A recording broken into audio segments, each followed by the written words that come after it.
if you can consciously harness this power, then your life will be amazing. Find a need, make a solution. That's Justus West, and even if you don't recognize him, you've heard his work before. Between producing and guitar playing, he's worked on 12 Grammy-nominated projects, 3 Grammy-winning projects, and even if you somehow missed all those, you'd still have seen him on stage with one of your favorite artists, or maybe in one of 8 Tiny Desk concerts, which I think he might hold the record for. I got to sit down with him recently alongside Shiloh Rodriguez and DKJ, who are monster producers in their own right, by the way, and we got to pick his brain about how he became such a killer musician and what advice he has for anyone who's trying to do what he does right now. So, where do we start with you? Yeah, I mean, so my mother is a songwriter. My father a producer. I'm not that close with my dad, but music was always around. I started playing guitar when I was 8, so I actually wanted to be a race car driver. And I love cars. I drive really fast everywhere for absolutely no reason. And so I was supposed to do go-karting. Because you either start off like go-karting or dirt biking or something like this is in Kansas as well. In Kansas. So dirt biking. Something like fits. that. But it was definitely probably going to be go-karting because I don't do dirt. So I don't like being dirty. So it was definitely go-karting. I had the cart lined up, the sponsorship, and I was too small. You had a sponsorship lined up? Yeah, the church we went to, there's just, I mean, it's a bunch of white people, you know? Okay, Kansas is a lot of white people. The church we were at, like they all race and, you know, they shoot guns and they do white people stuff. So, but I mean, it's Kansas stuff. It's just so happened that in Kansas, there's not a lot of people like me. I think at that church, we were like the only black people and it was like a huge church. Anyways, that's besides the point. So yeah, we had the sponsorship and everything. I was too small because I've always been I was like a really tiny, scrawny kid. And I grew way too late in life. And so she got me a guitar. So the backstory of why she chose to get me a guitar is because she was writing a song one day and I was watching her play it and I taught myself the song by ear from memory. And when she came back home, I was like, don't be mad at me, but I played your guitar. And I was like 6 or 7. And I was like, I figured out that thing you were working on earlier. So she kind of had that tucked back in her mind, but she wasn't one of those moms that wanted to like force me into music, especially because like, you know, all my extended family's musical and everybody's in a choir or does something. So, but she wanted it to be natural. And my love for cars was so ferocious at the time that she didn't want to like pull me away from that. But so she gets me a guitar for Christmas that same year. And I just fell in love with the thing. I never put it down. So I grew up homeschooled. Wait, was this electric or acoustic? Electric. Yeah. But I didn't get to use an amp for like a long time. You were playing it acoustically, the electric? Bro, I would put it against the wall. No. And then like, yeah, the wall was my amp. It was one of those like starter kit guitars, like from Walmart. I had one of those. Yeah. A little black Strat. Might have been like Adam Levine or one of them. Like, you know, I would just pick a random guy and just like, yeah, it works. Stick his face on there. Hopefully I'm one of those guys one day. You want to be the guy in Walmart. Yeah, the kit guitar guy. That's how you know you made it. Honestly. So yeah, that's where it started. And I was homeschooled, so I had all day to practice. And so that was all I did. I would do my schoolwork in the morning. And then how I really learned to play was because my mom had such a vast taste in music and like it was always around, I just started playing 2 songs. So I didn't like do the normal guitar thing of trying to like learn all the popular guitar songs or like the things people normally do. Like I started turning on Earth, Wind and Fire or gospel music like Fred Hammond or like different people that we just listened to and just tried to play along and be a part of the music, you know? So yeah. And this is all by ear at this time? All by ear. Just self-taught, all by ear. So I actually learned music theory by just being thrown into the deep end of like doing gigs. So I did my first gig at like 11. I would play in the jazz district of Kansas City and like at the bars and stuff, and they would sneak me in the back door and all sorts of stuff. And so it would be like, you know, I learned the number system in church and then I learned theory like on these gigs. It'd be like, oh, that chord's not the right chord. It's really this. And I'm like, well, I don't know what that is. You got to learn on the spot. So because I at least knew the notes, they would spell it out. And so a lot of voicings I figured out, you know, weren't from like guitar. Like it was always like a piano player usually like, no, this chord, you got to add F sharp in there for it to be this or that. And so even now though, like my theory knowledge has always been relative to like the need of application. So like when I'm in a situation where I need a lot of theory, I'll brush up. But for the most part, everything for me is about feel first. Okay. And then if I have to figure it out to explain it, I can always take a second, break it down.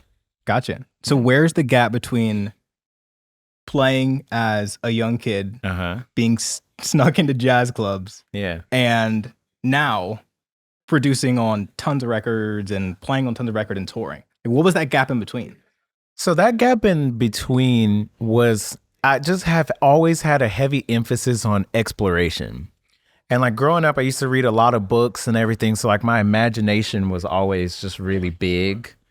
And so I view music as a creative facet or creative expression of me. But I view fashion the same way. I view, I do 3D animation. So like everything for me is just a facet of expression. And I think it helps you acclimate sometimes better. Like there's this level of technicality that you go through when you're learning a new DAW or a new software, just like anything new. And there's like foundational information you should know about something. But then there's like this spot you get to, and there's a sweet spot where you can say, I'll keep being very like sterile about it and just going the normal learner's path. Or maybe I take this tool that I only like medium understand and I start breaking it and making it do something new. And so the journey into my producing career especially was I was never trying to be a producer, like it wasn't like I saw Timbaland and I want to be a big name producer and make radio songs and do it. It was just like, I got to this point of guitar where I'm like, I hear another part and I want to play along with it. So let me learn how to record. Now I know how to record a live instrument. And then it's like, well, I mean, I kind of hear some drums. Like if a drummer was here, he'd probably do this. And then it just kind of turns into this like producing thing, you know what I'm saying? But it wasn't even till literally recently that I've even ever considered like what's commercial, what are genres, what is, because there's also a job to do now. But I try to keep this expansive mind. And that was kind of the gap. It was like, I hear all this stuff. I see all this stuff. How can I bring it to reality? And at the time, I didn't know about any rules. I didn't know about business or contracts or anything because I'm a kid. So you're just like, I'm just going to do this. And if it sucks, it sucks. And if it doesn't, then then it doesn't. Yeah. And so it was like a long journey of accumulation of skills that then by the time I got to LA when I was 18, how I got my pub deal, got my first placements and all that stuff was I was with these dudes and they knew me as a guitar player. And we were in a session, they just let me pull up and I'm supposed to be just like adding guitar to a beat. But because I'm a nerd, so this is when arcade first came out. Like this is when it was like, I had like the beta early release, like when it was brand new, nobody, like now everybody uses it and have it. Like, I feel like I was a part of like a first batch of people that just like, like, what is this? This, never seen anything like this before. And bro, I was just going through arcade sounds like over this dude's beat. He's like, who's doing that? And I was like, and it's me on my typing keyboard. It's like A, S, D. Oh, D, that one's cool. Like, and if I hold W, it'll like make it glitchy. Like, and they were like, wow, you make beats too? And I had you just said yes. Yeah. In that moment, yes. Well, and I had hundreds of beats, but I didn't consider what I was doing the same as what they were doing. I was like, oh, I make like this really creative stuff and I just throw some stuff together. And so what's interesting about my journey is then after that and kind of this awakening to industry and placements and pub deals and money and like all this stuff, I went through this like, how can I commercialize myself? And it was like a very not fun journey of like you do this weird thing where you're trying to like bottle yourself up and like, can I take my magic and then put it with something that everybody recognizes and you like I started to, I wouldn't say lose individuality. I actually found more about myself because I kept going against my own grain, and it didn't feel right. Is this through releasing music or is this like online or what?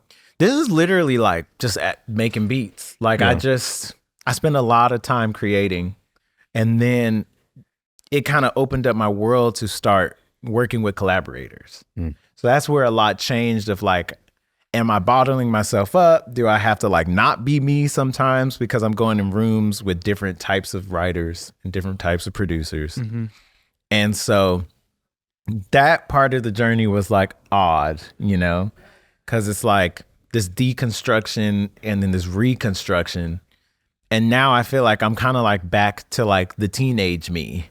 Like you do all this stuff and you go on this whole long journey. And then you just end up like, you're like, oh, my best form was like my kid self that just didn't see any of this. You know, like the healthy, I don't care.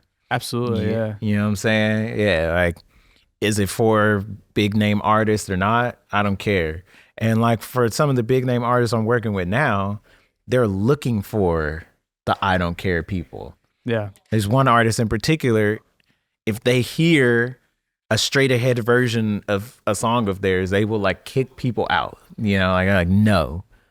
But like they want the odd, you know, it's like talking to James Fauntleroy about James Joint for Rihanna. And like he literally was like, everybody was just doing like the Rihanna thing. And he goes in the room and asks the producer, like, what's the craziest, weirdest thing you have in your computer? First off, who just has those chords sitting around? That's pretty crazy. So James said he heard that, threw it into Pro Tools. He writes songs freakishly fast. And part of the reason it's called James Joint is because he didn't even name it. He just threw down that song and then left. And they were like, what would you call it? We'll call it James Joint. And then Rihanna hears that and it's like, yeah. Or her deciding to cover a Tame Impala song, you know, like. So I've now found that like being odd is better. But for a while, you kind of have to play to what people are looking for. 100%. For a while, I think it's part of the journey. Yeah. And I think similar to like, I didn't go to college, but when I talk to people who went to college, the first thing I talk about is like all the things they did that felt like useless information. But I feel like you never know when those random skills will be useful. And then sometimes it's just about the discipline. It's just like show up on time, do a good job, do your best, because that's the right thing to do, even if you don't want to. And that exercise of discipline is also just helpful in life. Are you ever running into people just out in the industry who are just animals at whatever they do, but they just can't show up on time and they're just missing that other part? All the time. Even people from my city. Yes, all the shade. The logistics side is just as important. And it's also crazy because like with a lot of artists I've worked with, you know, there's always a perception of success. And for me, like success is like balance in my personal life versus my work life. Am I feeling creatively fulfilled? So those are my markers. And like, it's always tough to see somebody complain about where they are or what's going on or their rates are not high enough or whatever they're complaining about. And then you can see like in their like daily decisions why people would never trust them with like more money or wouldn't, you know. So I work with artists, man, people missing flights. I work with one artist, they miss 2 flights for a festival, barely made the show just because they were just like, I didn't feel like getting up. So when you see certain artists and you be like, they should be bigger. I don't get it. The music's great. This is great. The visuals are better than everybody. There's usually like some kind of behind the scenes thing of like why they are not. Yeah. So yeah, I encounter that a lot. I am a 10-minute early kind of person. Okay, that's what I would assume almost everyone would be like, but I'm guessing it's Nah, not at all. Yeah, especially when there's like a huge opportunity in front of you. It's like I would be there 20 minutes early. I'd be plugged in and I'm ready, you know, like for certain opportunities. It's kind of crazy to hear that. Part of it is I think it's like it's overconfidence, like not in their ability to deliver, but just in like what makes you think that like showing up 2 hours late, you know, is cool. Like people have lives, families, jobs, health problems, bills. Like why do you think, oh, it's cool, I'll get there when I get there? You know, like I just think about the other people first and foremost. Like you never know what somebody's going through. And like most of us be broke. I'll be trying to do these sessions, praying this record places because I need that money. And now where I have my meal prep set up at home. So I'm gonna do this session. I ain't gonna eat out. Now I'm here. They didn't come 4 hours late. I had to Uber Eats. My bank account's hurting. But you don't say all that to somebody. Yeah. You know what I'm saying? Yeah. But this is the reality for like most writers and producers I work with. I'm out of the clear at the moment of this interview, but let something go wrong, I'm about one mishap away from needing some money again. Like that's just the game. Yeah. So along those same lines, I think one thing that most people who watch this are going to be thinking is if they want to get to where you are, what advice would you have? What do you think they should do? And honestly, this kind of goes for everybody here, especially with everyone at the table having so much experience with how short form social media has just wrecked everything. So I'm so curious about both you and you two. What you guys have to say about just advice. Well, am I going first? I feel like we all look to you at the same time. It felt right. Sorry, I didn't mean to put the pressure on. I guess advice, like more to what you said is like, I feel like people, especially online, like they just have a great like radar for like fake stuff. Like you really just have to make what's true to you, and really just like, you know, you got to stay consistent. Like people talk about how like, you know, you got to make stuff when ideas come to you, and to a certain extent that is true, but you still have to be disciplined and like training your skill in order to like make sure when that idea comes to you, like you're ready to execute it and like you can just that's facts. Put it out there right away. It's funny. It's funny we've been living together for a couple of months now, and like our best ideas, you'll like hear the other person. He's been on the MPC for like 2 hours. 2 hours in, he finally, you know, you hear that like, woo! Like he just found it.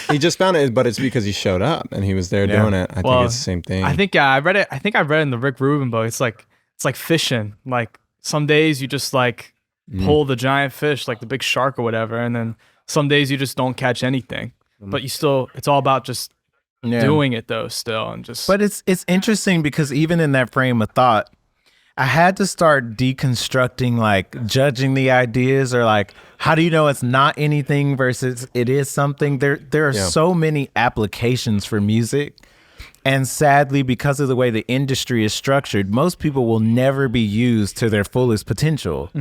Like you could have stuff that you might write off as like a boring idea or not good, but like that could have probably been the perfect little minute spot for like a TV show or like for a talking piece. So like my goal now has been to like try not to categorize or judge any idea, but just make things that feel refreshing constantly, even if it feels funny or comedic, or it feels like a very serious music idea or is experimental. And now I've more tried to apply pressure to like, I want to be plugged into every outlet so that even the smallest ideas find a home. And even though that's like obviously very idealistic, at least that mindset keeps my creative brain flowing, you know, by not like slapping my brain's hand, you know, like, oh, that's not good, or that's not, you know. And then, but to the point too, like sitting there for 2 hours, sometimes it is about like, it's not coming out the way you envisioned it, which I think is a different roadblock than like some people just make something and they finish it and then they judge it and they rip it apart, you know? So it's like, I try to be now careful, especially too, because I'm like trying to transition. Like one day I want to be a cinematographer. And like right now, while I know like technically how to use a camera, it's been like, it's a journey of like, how do I take all this creativity I have and express it through a new medium? Yeah, absolutely. And so I've had to work on the mindset stuff because it will keep you from trying anything new, because the truth is like, you're just going to be bad at stuff. Like, even if it's like near or adjacent to your field, anything new is just new, you know? But it's about like I try to keep that same whimsy of like, I was terrible at guitar when I first started. Like, it's just so bad, but it's so fun to be bad. Yeah. But then as adults, it like sucks to be bad at something, you know? So I like have tried to watch my language with like, if I make something and it's not as exciting, and I think it was the collaborating that did this, because it would be stuff that I would play it and I'd be like, it's okay. And this is exactly what we were looking for. Oh, I always love too when you're in a session and you're like playing beats that you love. Then like you play some that like you don't really like, but then like that's the one that they're like always the one crazy for. So that's why I had to start being like, I can't. Like, it's fine to think that everything you make is fire because the intention behind it is just like healthy expression. Yeah. If it comes from fire, it is fire. Thank you. Thank you. You heard it here first. Yeah. We'll put that on the shirt. Yeah. No, but for real, that's like the mindset. Like, and again, musicians, they be so weird. Like, you're not allowed to compliment yourself. It's weird because I do a few different things, like guitar player community hates. They absolutely hate if you commend yourself. Like, man, I really killed that solo. Really? Wow. Oh, this guy. But then like producers, you won't get no sessions if you don't pull up like, I got the most fire. Like, they want that energy. Like, people don't realize. So as a producer, when you go in with the artist, the A&R, like A&Rs call producers who can sell records. So when you go in there, the reason why the brightest personality, like a dude like Ye or Pharrell, like you see these vintage clips of them, and like Pharrell's on the phone with Jay, like, this is the most fire beat. This is going to change your career. And like, how many times did he do that? And it like was not true. But like for the times where it landed, he literally changed people's careers, you know? Yeah. And so I think that energy across everything is important, regardless of like the cultural norms of a specific, But for me, I just producing and then guitar playing are like my two main communities. And like, they're so polar opposite with that. Yeah. Like, guitar players are so sensitive about guitar players thinking they're amazing. It's the weirdest. It's like the weirdest thing.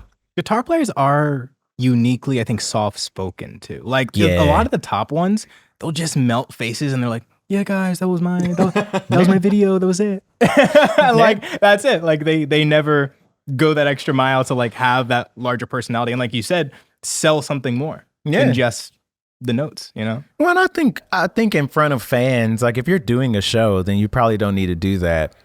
But like when it comes to like a gig, or it comes to like, you're talking with music directors or a label or whatever, and you're trying to get some work, like I even struggle with it, like saying anything about what I've done or like who I am, because it feels so odd, but people won't know at the same time. You gotta be your own biggest fan. They literally will never know if you don't say something. So like, there's like a tasteful way to do it, but you got to say something. I've got a guitar question for you too. Let's go. So Sierra has been huge on, it is not the guitar. I'll try and translate this as best as possible. I'm not a guitarist, but we've seen him recording stuff and he'll be playing like $100 guitar, $130 guitar.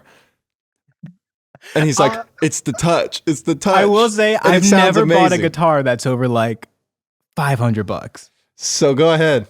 Let's hear your Okay. So two things can be right at the same time. Say that. Sierra's very correct. It is about the touch. But one thing I will say is, as I've played better and better instruments, here's what I'll say. It's not about the price. It's about the character. Certain instruments bring out a whole new side of my playing and a new joy or it just so happens that sometimes those instruments are also $30,000. It's just a coincidence. It's not connected. Because sometimes I've played some like pawn shop guitars and just fell in love, But I mean, we all have a toxic ex. You love to hate them. Like, this was horrible, but like there was something fun about it before it was bad. That's a good question though. I'm like completely finger tone all the way. Like I'll play almost any, like, as long as it's in decent shape, like $300-$400 guitar, and that's it. We'll fix that. But I also don't want this addiction, Like I'm also glad that I don't want to buy $5,000 guitars. I mean, Maybe you just haven't, tried it. You've never bought one, so you don't played even a couple. But you know what it is? Like, I spend so much time with an instrument and it starts to feel like mine. And that's what it is. Even when I play more expensive instruments, it's just clearly not mine. Even if it's just like the slightest tolerance and the scale length, all these little things, it's like, well, this isn't mine. So I'm never going to be able to play it like it's because apparently, it's Pedro Martin, right? Pedro Martin. He's a sick guitar player, like a jazz dude. He's incredible. But I saw him live in LA, and it was him, a guy named Daryl Johns. They make like really cool music, and yeah, he was playing like the cheapest. So I get it. There's like a certain science to this. And also the price does not necessarily reflect the build quality on the low end or the high end, because expensive stuff can be quite crappy. Because when you're touring, you got to bring the same guitar around everywhere. Like you got to really care about durability. Yeah, very much so. I have some expensive children though. I do have some expensive children, and I love them to death. But I have some lesser expensive children that I also love, not as much.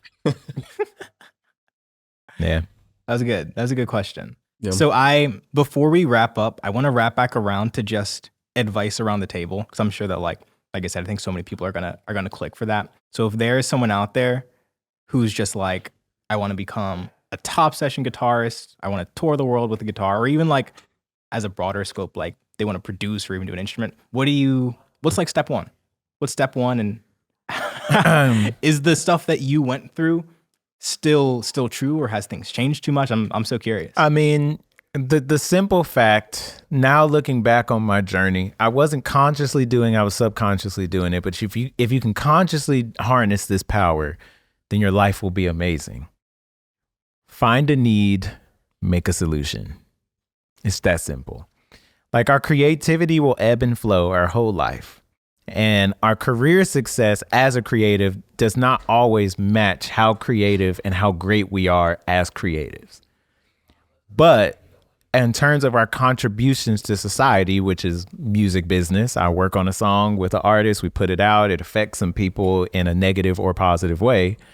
That is seeing a need, finding a solution. So you want to be a session guitarist, find some producers who need a guitar player and become available. Don't go in there taxing people. Don't go in there trying to charge a bunch of money and throw your you got to humbly find a need and be like, you know what? I have some skills that can help out. And that's really where the journey starts. Where your journey will go after that, is always going to be tailored to you. But at least for everybody I've talked to who's mega successful, and when I trace my journey back, every great thing that happened to me that was monumental all started in this really abstract, I gave a guy a ride across LA just for the heck of it. And then I met this person there and that turned into a publishing deal. Or I did this or I did that. Just being cool, being of service, not really stressing about anything too much. Yeah. And then, and then two, as you gain in success, there'll be jealous people, there'll be all sorts of stuff. And as long as you're just good to the people around you, it doesn't matter what lies people make up or the rumors or anything weird that happens, because people will always know you by your character. And yeah, that's it for me. It sounds like some of those things you were saying, I gave someone a ride, or you showed up somewhere, a lot of that's uncomfortable to do. And I think that's I guess if I had the advice, if I was any sort of advice to give, it would just be you got to be uncomfortable a lot of times. Awesome. Yeah. I think that's a good place to wrap. Yeah. Yeah. Sweet. Yeah. Thanks for watching. Subscribe. Till next time.